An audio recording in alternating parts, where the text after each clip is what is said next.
Uma polêmica que se arrasta há quase 20 anos. De um lado, uma família que teve que procurar a justiça para garantir o direito de propriedade. De outro, famílias de sem terra.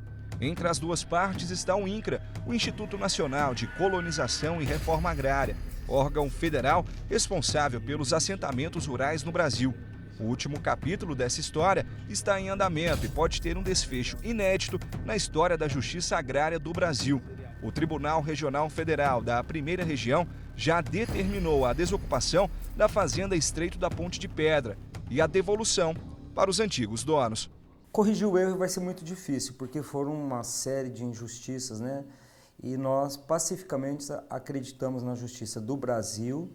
A família Guide e os assentados lutam na justiça pela posse da propriedade de 962 alqueires, o equivalente a cerca de 4.600 campos de futebol, localizada nos municípios de Paraúna e Rio Verde, uma das regiões mais valorizadas de Goiás e do país. Os Guide contam que em 1979 compraram o que na época era uma terra praticamente sem valor no interior de Goiás. Fotos mostram a chegada da família na fazenda, que praticamente só tinha mata nativa.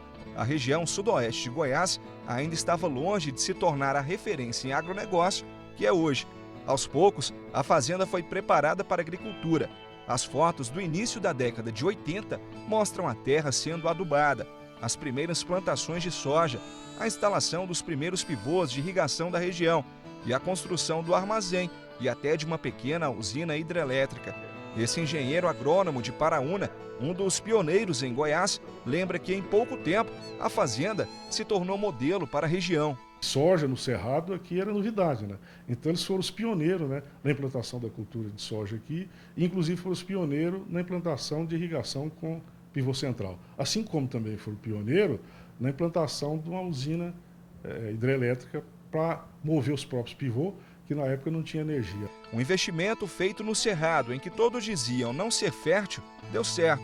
A fazenda se tornou produtora de soja e tomate, fornecendo para grandes indústrias de alimento. No ano nós colhemos 160 mil sacos de soja e com mais milho, nós colhemos 240 mil sacos naquele ano de grãos. Nós participamos da balança comercial, nós geramos emprego. Mas em 1996, a fazenda foi invadida por trabalhadores rurais ligados ao movimento do Sem Terra. Invadiram, mataram boi lá na fazenda, soltaram foguete, fizeram tudo. Pegaram todos os nossos pertences pessoais, usaram, abriram, quebraram e nós voltamos. Eu tinha um sobrinho na data, a gente morava lá, mas como nós somos de sertãozinho, a gente também vinha para cá. Ocorreu a invasão no momento que nós não estávamos lá, mas eu tinha um sobrinho, ele foi sequestrado, ele precisou sair correndo no campo, dormir no mato. O INCRA passou a acompanhar o caso e no mesmo ano, técnicos do Instituto fizeram vistorias e declararam a propriedade improdutiva. Era o primeiro passo para a desapropriação, que saiu no mesmo ano. A gente tinha um mundo, tinha um estilo de vida, né? Nós nunca fomos de ostentação, nunca fomos de luxo. Isso um dia acabou tudo. E aí, só que terminou toda a renda, terminou toda a coisa, mas os compromissos não cessaram. Aí continuamos com os financiamentos que tinham, com os leasing, todas as coisas. Jornais da época relatam que até o prefeito da cidade se mostrou inconformado com a decisão, já que a fazenda era campeã de produtividade na região. Ele desapropria um imóvel produtivo, dizendo que ele era produtivo. Essa é a primeira irregularidade. Para que a propriedade seja considerada improdutiva, ela precisa ter um grau de utilização da terra, ou GUT, menor do que 80%, e o grau de eficiência de exploração, ou GEE, menor do que 100%. Laudo feito pelo engenheiro agrônomo Rodrigues Soares de Castro, a pedido da Justiça, mostra que o GUT da fazenda Estreito da Ponte de Pedra era 81,7% e o GEE 156%. Com esses índices, o imóvel era considerado produtivo. Outra irregularidade estava no valor que o INCRA queria pagar pela fazenda. O Instituto avaliou a propriedade em R$ 5.782.000, em valores de 1996. Já a perícia judicial avaliou o imóvel em quase o dobro.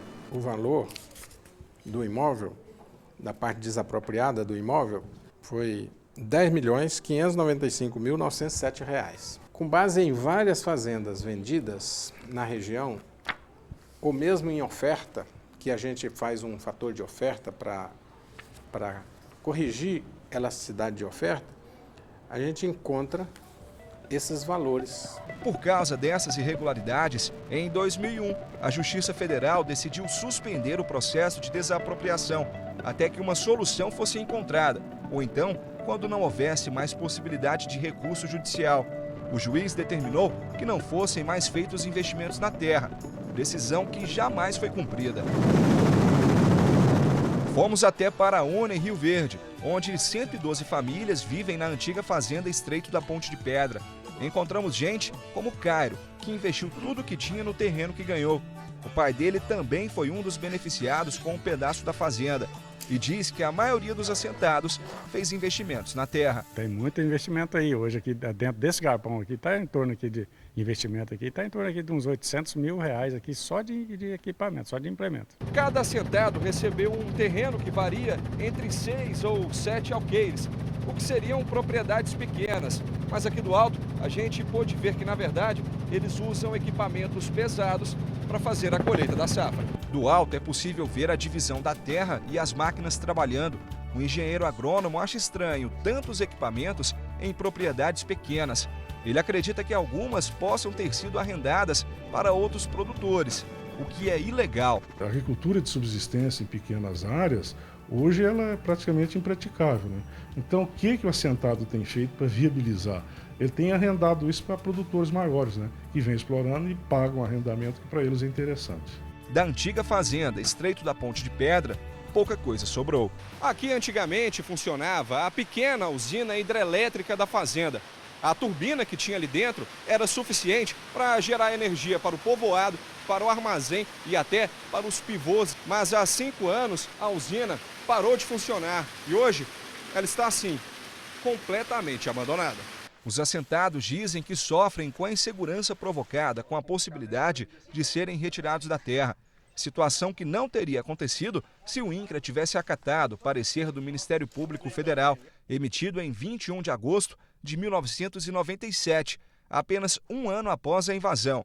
Na época, o procurador da República, Hélio Telho, pediu que se fizesse uma nova avaliação da terra e se disse impressionado pela estrutura da fazenda. Ele ainda questionou qual o interesse dela para a reforma agrária e se na região não teria outros imóveis com menos infraestrutura e, portanto, mais baratos para desapropriar. Agora, quase 20 anos depois do que a Justiça considera um erro, o INCRA diz que não foi notificado da recente decisão do TRF, mas está avaliando algumas propriedades na região para reassentar as famílias que hoje vivem na antiga fazenda. Se nós realmente formos instados pela Justiça a devolver o imóvel e a Justiça não acatar a nossa proposta de conversão, não é, em perdas e danos desse processo, nós deveremos respeitar a decisão judicial, sim, e tomar as providências no sentido de fazer essa devolução do imóvel para os proprietários que ajuizaram essa ação. Os 5 milhões que o INCRA propôs para indenizar a família na época, hoje em valores corrigidos, chegam a 14 milhões de reais. O advogado da família Guide sugere que esse valor seja utilizado para comprar uma nova fazenda para os assentados. Então que o INCRA pegue esses 14 milhões e 800 e assente essas famílias em imóvel improdutivo, que é uma coincidência incrível. A portaria diz que o valor máximo para assentamento é de 140 mil, máximo, começa de 40 e vai a 140, dividindo, insisto, esse valor de 14 milhões e 800 pelas famílias assentadas, sobra exatamente 140 mil para o INCRA assentar essas famílias em um imóvel realmente improdutivo. Enquanto a decisão definitiva não sai, a família Guide vive modestamente em Sertãozinho. Dona Helena, aos 87 anos, hoje mora de favor na cidade do interior paulista. Ela tem esperança de ver em breve o cumprimento inédito de uma decisão desse tipo, a devolução da terra. Que eles cumpram o que eles estão falando que vão devolver. Porque eu não falo que eu quero morrer, eu não quero morrer, estou boa ainda para aproveitar um pouco, né? Mas eu quero que eles fiquem sossegados, porque esses anos, meu filho, 18 anos nós não vivemos.